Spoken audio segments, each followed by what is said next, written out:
एक जंगल में एक तालाब था।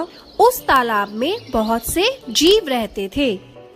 वही तालाब के पास एक वृद्ध बगुला भी रहता था, जो कि बहुत बूढ़ा होने के कारण मछलियों का शिकार करने में असमर्थ हो गया था और अक्सर उसे भूखा ही रहना पड़ता था।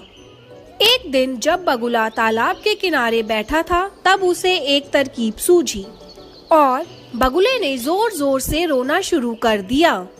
बगुले को रोता देख एक केकड़ा तालाब से बाहर आया और बगुले से पूछा, क्या हो गया है बगले, क्यों रो रहा है पगले तू? ए केकड़ा भाई, मैंने एक आकाशवाणी सुनी है कि इस तालाब का पानी जल्द ही सूख जाएगा और यहाँ के सभी जीव मर जाएंगे। बस इसीलिए मेरी आंखों में आंसू है और अम्मी जान कहती थी कि हो सके तो किसी का भला कर दो। अच्छा है।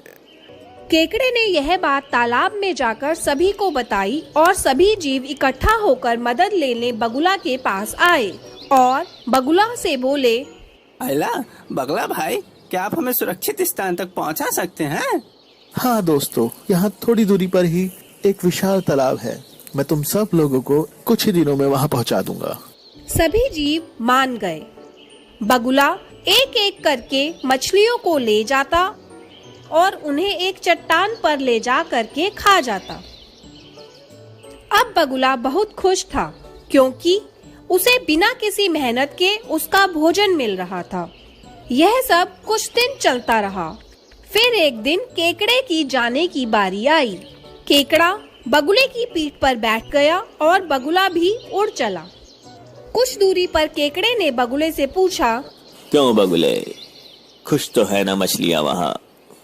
तू ले जा रहा है मुझे जहाँ।